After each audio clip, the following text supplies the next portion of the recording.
حضرت ابو مسعود رضی اللہ تعالی عنہ اپنے غلام کو مار رہے ہیں، کہتے میں پیچھے سے ایک آواز سنتا ہوں، آواز آتی اعلم ابا مسعود للہ اقدر علیک منک علی، ابو مسعود سنو جتنا تجھے اس پہ اختیار ہے اللہ کو تجھ پہ اس سے زیادہ اختیار ہے۔ فرمانے لگے میں نے پیچھے مڑ کے دیکھا تو محمد رسول اللہ ہے، میں نے کہا اللہ کے رسول میں نے اسے آزاد کر دیا۔ آپ علیہ الصلوۃ والسلام فرمانے لگے وَلَوْلَا تَفْعَلْ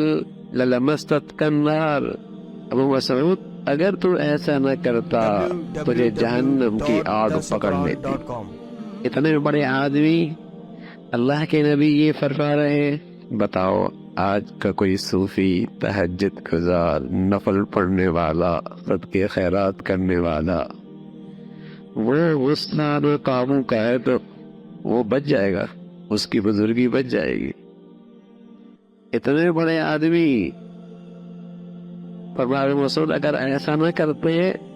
تو لَلَمَسَّتْكَ النَّارُ، تو آج کسی کی دینداری اس غصے کے ساتھ بچ سکتی ہے